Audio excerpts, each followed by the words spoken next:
우리는 뭐 다 연약하죠. 연약하고 부족해서 하나님의 기준에 더 만족스럽게 나아간다는 건 사실 쉬운 것은 아닐 것입니다. 그럼에도 불구하고 이 아침 기도 나온 우리 성도님들은 하나님 앞에 한 가지라도 붙들림 받고 또 한 가지라도 하나님 앞에 그 기준에 부합할 수 있도록 합해질 수 있도록 그런 사모함으로 쓰시는 우리 귀한 성도님 되시길 축복합니다. 근데 이제 하나님의 입장으로 좀 더 그런 문제들을 고민해 보면 과연 우리 하나님이 우리가 아직 부족하고 미달인 상태인데 그것을 못 기다리시는 우리 하나님이실까? 저는 그렇지 않다고 생각합니다. 우리 하나님은 우리가 아직 조금 부족하고 아직 그 기준에 도달하지 못할지라도 언제든지 우리를 기다려 주시고 또 사랑으로 우리 함께하여 주시는 우리 귀한 하나님이신 줄 믿습니다. 우리가 인간적인 흥결로 따진다면 얼마나 많겠습니까? 그럼에도 불구하고 하나님이 여기까지 우리를 달려오게 하신 하나님의 뜻이 있다는 것이죠. 오늘 하나님 말씀에도 하나님이 솔로몬을 보실 때 사실 다른 것을 볼 이유, 따질 것도 많습니다. 왜냐하면 사실 이제 솔로몬이 다윗을 위해서 2장에서 이제 왕이 오르고 3장에서 왕이 오른 본격적인 행보를 시작하게 됩니다. 왕이 오르고 나서 이 본격적으로 행동하는 그 모든 행위에 뭐 좋고 또 옳은 것, 또 잘못된 것, 뭐 다른 것, 틀린 것 이런 것들이 있겠죠. 그런 솔로몬의 행하는 모든 것 가운데 그럼에도 불구하고 하나님의 보호하심과 인도하심이 있었다는 것이죠. 솔로몬이 이스라엘의 세 번째 왕이 되었습니다. 사울의 뒤를 이어 다윗, 다윗의 뒤를 이어 솔로몬이 왕이 되었죠. 아버지 다윗이 하나님의 부름을 받아서 세상을 떠나게 되었습니다. 이제는 다윗의 뒤를 이어 솔로몬이 온 이스라엘을 다스리게 됩니다. 그런데 말씀드린 대로 맨 처음 그가 행했던 것은 우리가 잘 알고 있는 뭐 여러 가지 그런 좋은 모습이 아니라 첫 번째 그가 했던 정책은 그렇게 하나님 마음에 흡족한 것일까? 라고 하는 의문이 드는 그런 행동을 합니다. 우리 1절 말씀 다시 읽어볼까요? 1절입니다. 솔로몬이 애굽의 왕 바로와 더불어 혼인 관계를 맺어 그의 딸을 맞이하고 다윗성에 데려다가 두고 자기의 왕궁과 여호와의 성전과 예루살렘 주위의 성이 공사가 끝나기를 기다리니라. 자, 솔로몬이 애굽 왕 바로와 어떻게 됐습니까? 더불어 혼인 관계를 맺었습니다. 이게 이제 옛날 말로는 이제 그 이스라엘이 부마국이 된 거죠, 그렇죠?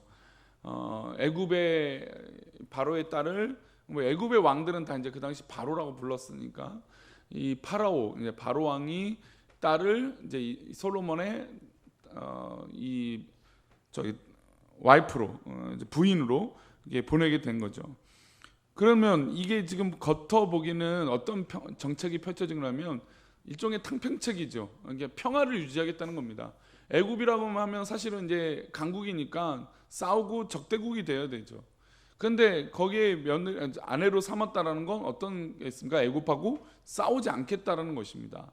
어떻게 보면 이스라엘 백성들 볼 때도 이제 애굽하고 적대 관계가 아니고 싸우는 관계가 아니고 저 애굽의 이 딸을 바로의 딸을 솔로몬의 아내로 삼았으니까 뭐 크게 문제가 일어나지 않겠구나. 이제 우리나라는 좀 안정적이고 평화로운 시대가 되겠구나. 이런 뭐 긍정적인 면이 있을 수가 있어요. 근데 아시다시피 바로 이 애굽은 어떻습니까? 우상이 많은 나라죠. 그 우상이 많은 나라가 또 그곳에서 자랐던 그 중심, 우상의 중심에서 자랐던 여인이 아내가 되었을 때 만약에 이 남편의 입장에서 아내가 이 애굽에 살았던 그 우상들을 다시 섬기겠다고 했을 때 말리기가 쉬울까요? 아무리 솔로몬이 하나님을 믿고 하나님을 사랑하는 사람이지만 아내가 그렇게 내가 하고 싶은 거, 내가 원하는 거라고 얘기했을 때 아무리 절대 권력을 갖고 있던 솔로몬도 쉬운 문제가 아니라는 것이죠. 물론 정치적으로나 경제적으로나 이 애굽의 딸을 아내로 맞았다는 건 여러모로 좋은 것이고 전략적으로 좋은 것일 수 있겠죠. 그러나 믿음의 눈을 들어 볼 때는 이것은 정말 하나님께서 기뻐하실 만한 일이 아닌 것입니다. 왜냐하면 이 일로 인해서 솔로몬이 사실은 이제 여러 그 첩이나 왕비가 있잖아요. 뭐 모압, 시돈, 두로 뭐 이런 이 인근의 모든 나라들과 이 전략 결혼을 계속하게 됩니다. 이게 무슨 얘기냐면 뭐 전략 결혼해서 평화롭긴 하겠죠. 그러나 어떻습니까? 계속해서 그 땅에 있는 우상들이, 그런 문화들이, 하나님을 사랑하는 그런 문화가 아닌 것들이 따라 들어오게 된다는 것입니다. 사실 우리가 이제 그 믿음의 사람들은 영적인 이 문화 싸움, 문화 전쟁을 하게 되죠. 우리가 세상에 살고 있기 때문에 세상에 문화라는 게 존재합니다. 이 문화 속에 살고 있는 우리가 어떻게 이런 것들을 쉽게 이긴다는 게 쉽지 않습니다. 또 하나님 말씀대로 철저하게 붙들림 받고 살아간다는 거 더더욱 쉽지 않죠. 왜냐하면 세상의 사람들이 다 세상의 문화를 만하고 세상의 문화 가운데 살고 있으니까 그것에 젖어들고 있는 그 사람들 앞에 우리가 믿음으로 말씀으로 접근한다는 게 쉽지 않아요. 그 실제로 또한 믿음의 이 사람들이 믿지 않는 배우자랑 이 만나서 결혼하고 나면 좀 쉽지 않은 부분들이 없지 않아 있습니다. 결혼하기 전에는 이 사랑이라고 하는 좋은 이 관점으로, 이 사랑으로 결혼하지만, 그러나 결혼은 실제라는 것이죠. 그렇죠? 사랑과 이 실제가 잘 어우러져서 둘이 한 몸이 되어져야 되는데, 이게 신앙적인 차이로 인해서 많은 부분에서 실제로 어려움을 겪는 가정들이 있다는 것입니다. 뭐 그렇다고 해서 잘못했다라고 말씀드리는 건 아니지만 그런 문화적으로 그런 어려움이 있을 수 있다는 것이죠. 그러면 우리가 이럴 때일수록 어떻게 될까요? 사실 이제 하나님께서 이 솔로몬의 이런 행실을 보시고 이렇게 그냥 두고 계신 것이 아니었습니다. 결국에 솔로몬의 다른 모습도 하나님께서 기뻐하시죠. 우리 9절과 10절입니다. 솔로몬의 이런 약점이 있었지만 하나님 마음에 합한 것이 있었어요. 우리 열왕기상 3장 9절 말씀 먼저 읽어봅니다. 시작. 누가 주의 이 많은 백성을 재판할 수 있사오리이까? 듣는 마음을 종에게 주사 주의 백성을 재판하여 선악을 분별하게 하옵소서. 우리가 잘 알다시피 솔로몬은 지혜의 왕입니다. 지혜의 왕이기 때문에 사실은 하나님 앞에 묻지 않아도 돼요. 그렇죠? 이미 그는 지혜가 있는 사람이고 또 수많은 왕의 교육, 또 다윗 왕 앞에서 많은 교육과 많은 것들을 누리고 살았기 때문에 사실 이런 건 자기 마음대로 판단하고 해도 문제가 없습니다. 그러나 이 솔로몬이 하나님 앞에 기회를 얻고 또 다른 은혜를 경험할 수 있었던 건 이런 어려운 재판이나 어려운 문제가 발생되었을 때 누구한테 아뢰입니까? 하나님께 아뢰었다라는 것이죠. 그리고 10절 말씀 보겠습니다. 이 선악을 분별하기 위해서 어떤 마음을 하나님 앞에 구하느냐? 우리 10절 말씀 보겠습니다. 솔로몬이 이것을 구하며 그의 말씀이 주의 마음에 든지라. 자, 이것을 구했어요. 그래서 하나님 마음에 합하고 들었어요. 무엇을 하나님께서 기뻐하셨습니까? 듣는 마음을 종에게 달라고 했던 이 마음을 기뻐하셨다는 거예요. 우리가 알죠. 우리가 수십 년 살아왔죠. 우리가 모든 거 경험해 봤죠. 우리가 잘하는 것도 있습니다. 그래요. 그럼에도 불구하고 우리가 하나님 앞에 기도하는 것은 하나님께서 완벽하게 그 일들을 이루시기 때문이에요. 그러니까 하나님 앞에 묻는 것입니다. 기도하는 것입니다. 그래서 하나님 말씀해 주신 것을 듣겠다라는 것이죠. 우리가 아까 이 말씀 듣기 전에 찬양했던 것처럼 주의 말씀 듣고 준행하는 자는 그랬어요. 그러니까 하나님의 말씀을 듣고 그 말씀대로 살아간다는 게 실제로 쉽진 않다라는 것이죠. 물론 우리가 그렇게 쉽지 않은 인생을 살더라도 하나님이 당장 막 우리를 심판하고 너가 어떻게 하나님 말씀 안 들었어? 너가 어떻게 애국과 이 바로의 딸을 왕비로 맞이할 수 있어? 이럴 수 있으시지만 하나님께서 기회를 주시고 그 때를 기다려 주신다는 것이죠. 근데 솔로몬이 그 가운데 듣는 마음을 달라고 그랬다는, 듣는 마음. 내가 할 수도 있고 내가 잘하는 것도 있고 내가 행동하면 되지만 하나님 말씀을 듣고 하나님 말씀대로 하겠다라고 하는 의지의 표명이죠. 하나님 듣겠습니다. 듣는 마음을 듣겠습니다. 듣는 마음을 주옵소서. 그래서 솔로몬이 이것을 하나님 앞에 구했어요. 하나님, 내가 듣는 마음을 주시옵소서. 이게 사실은 재판하고는 완전히 상반되는 단어입니다. 솔로몬은 지금 재판을 해야 돼요. 재판을 한다는 건 자기가 판단하고 생각하고 판결을 해도 되는 사람이에요. 그런데 그 와중에 하나님의 말씀을 듣고 하나님의 음성을 듣겠다라는 것이죠. 그러면 우리 인생에, 우리의 많은 결정에, 또 우리의 삶의 모든 부분에서 하나님 앞에 구하는 것, 또 하나님 앞에 간구하는 것이 무엇이 되어져야 되겠습니까? 바로 하나님 앞에 듣는 마음, 하나님 나에게 말씀해 주시옵소서라고 하는 이 들으려고 하는 귀한 믿음의 고백이 있을 때 하나님께서 우리 가운데 크신 은혜로 함께하여 주실 줄 믿습니다. 백성들의, 그러니까 하나님의 음성도 듣겠다라고 하는 의도도 있겠죠. 그렇죠? 참 좋은 거죠. 근데 두 번째로 이 듣는 마음은 어떤 말도 듣겠다는 것일까요? 백성들의 말도 듣겠다라는 것이죠. 이 듣는 마음은 하나님의 마음도 듣고 하나님 말씀도 듣고 백성들의 말도 듣겠다라는 것입니다. 물론 이제 재판을 한다는 것은 이 듣는 마음이 들 때 한쪽 말만 들을 걸까요? 아니죠. 재판은 한쪽 말도 듣지만 이 반대쪽 말도 들어야 돼요. 이 말들 다 들어보고 판단을 하는 게 바로 재판인 거죠. 한쪽으로 치우쳐 버리면 그때부터 불공평이 발생하게 됩니다. 그래서 재판관은 어떻게 보면 잘 들어야 돼요.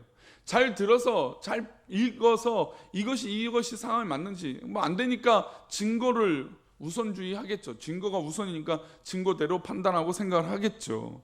마치 그러한 것처럼 우리도 하나님 앞에 또 이 솔로몬도 이 듣는 마음은 하나님 말씀도 듣지만 이스라엘 백성들의 삶의 말들을 듣겠다라는 것입니다. 사실 이제 어제 솔로몬의 약점 중에 하나는 다윗은 어렸을 때부터 막 이 광야에서 살고 또 양을 치고 또 목숨의 위기 가운데 또 광야에서 살고 그 위기 가운데 또 이스라엘 백성들을 이끄는 그런 험난한 길을 차곡차곡 잘 쌓아 나갔던 사람이에요. 그러나 솔로몬은 그 반대잖아요. 그렇죠? 내가 태어날 때부터 왕자였고 이제 왕위를 이을 사람이에요. 그러니까 모든 것이 갖춰졌던 사람이에요. 그러니 갖춰졌던 사람이 남의 말을 듣는다는 게 더더욱 쉽지 않죠. 어려운 거죠.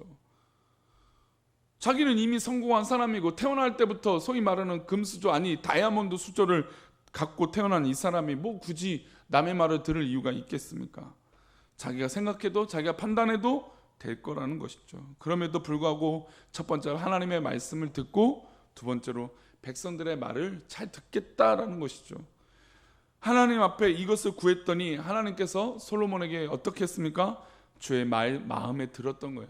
그래, 네가 이 마음, 이 초심을 잃지 않으면 된다라고 하는 것이어서 하나님께서 이 귀한 솔로몬의 삶을 축복하신 줄 믿습니다.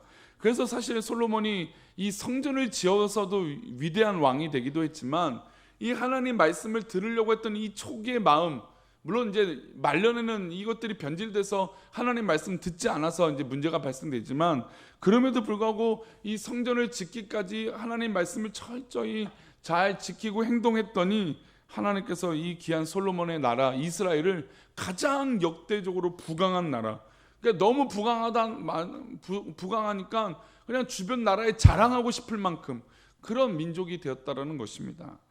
하나님께서 우리가 또 물론 우리가 그렇게 교만하면 안 되겠지만 그러나 하나님 말씀을 듣고 또 하나님 말씀대로 살고 또 듣는 마음이 있을 때 하나님께서 귀하게 우리에게 축복하여 주시고 하나님 뜻 가운데 인도하여 주실지 믿습니다. 아니 하나님의 인도하심을 받는다는 게 가장 좋은 일 아닌가요? 그렇죠? 그러면 뭐 해야 돼요? 듣는 거죠. 하나님 말씀 들어야 하나님 말씀대로 사는 거죠. 그게 응답이고 축복 아니겠습니까? 오늘도 하나님 말씀을 들으시고 하나님 말씀대로 살아가시는 기쁨과 축복이 있기를 소망합니다. 오늘 맥체인 성경 읽기표 에베소서 말씀 보겠습니다.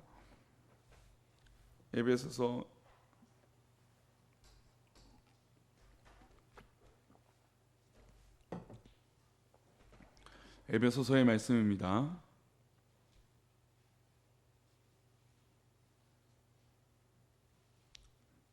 에베소서 1장 4절 말씀 먼저 보는데요. 하나님의 은혜로 우리에게 거저 주셨어요. 우리의 삶을 하나님 뜻에 맞추어서 순종하며 기쁨으로 살아가야 될 기쁨을 우리에게 이미 허락하셨다는 것이죠. 그래서 우리는 들을 준비가 되어 있어야 되는데 우리 4절 말씀 읽습니다. 시작. 곧 창세전에 그리스도 안에서 우리를 택하사 우리로 사랑 안에서 그의 앞에 거룩하고 흠이 없게 하시려고 하나님의 계획이 있었어요. 우리가 아담과 하와로 범죄하였지만 창세전에 그리스도 안에서 우리를 택하여 주셨다는 것이죠. 우리를 이미 만들어 이 땅에 보내실 계획을 우리 하나님께서 하셨다는 것이죠. 게다가 그 사랑 안에서 우리를 흠 있고 또 불충하고 이렇게 만들려는 게 아니라 거룩하고 흠이 없게 하시려고 했다는 것이죠. 거룩하고 흠이 없게 하시려고 어떤 계획을 가지셨습니까? 우리 5절입니다. 있습니다. 시작. 그 기쁘신 뜻대로 우리를 예정하사 예수 그리스도로 말미암아 자기의 아들들이 되게 하셨으니 그 기쁘신 뜻대로 우리를 예정하셨어요. 우리는 예정론이죠. 예수 그리스도로 말미암아 자기 아들들이 되게 하셨어요. 우리를 자녀 삼아 주셨다는 것이죠. 자, 그러면 6절 그 자녀를 삼은 우리들 자녀 같은 우리들에게 무엇을 주십니까? 6절입니다. 이는 그가 사랑하시는 자 안에서 우리에게 거저 주시는 바 그의 은혜의 영광을 찬송하게 하려는 것이다. 우리 7절도 마저 읽어보겠습니다. 우리는 그리스도 안에서 그의 은혜의 풍성함을 따라 그의 피로 말미암아 속량 곧 제사함을 받았느니라. 우리 사랑하는 성도들, 우리는 속량을 받고 제사함을 받은 귀한 은혜가 풍성한 사람들인 줄 믿습니다. 아니, 이미 우리는 풍성한 은혜가 있는 사람이죠. 그래서 그가 사랑하는 자 안에서 우리에게 거저 주신 이 은혜를 누리고 사는 것은 더욱더 하나님의 음성을 들을만 하다는 것입니다. 하나님의 음성을 듣고 들을만 해서 정말 믿음으로 그 말씀을 들었더니 이 은혜가, 이 영광이 더 풍성해질 줄 믿습니다. 오늘 하루라고 하는 귀한 하루를 또 우리가 살아갑니다. 이 하루 가운데 우리가 다른 음성을 듣고 다른 것을 쫓아서 살아가는 것이 아니라 하나님의 음성으로, 하나님의 전능하심으로 살아가는 우리 귀한 백성들 되기를 축복합니다. 하나님의 전능하심으로 살아간다는 건 바로 나를 택해 주시고 나를 구원해 주시고 나에게 구원의 선물을 거저 주시고 그 은혜로 말미암아 우리는 다른 것 듣는 것이 아니라 하나님의 음성을 듣고 하나님의 말씀을 듣고 그 말씀대로 살아갈 때 하나님께서 솔로몬에게 주셨던 그 지혜의 영, 또 충만한 성령의 영을 우리에게 부어주실 줄 믿습니다. 그러니 하나님 말씀만 듣고 그 뜻대로 살아가기를 축복합니다. 기도하겠습니다. 하나님,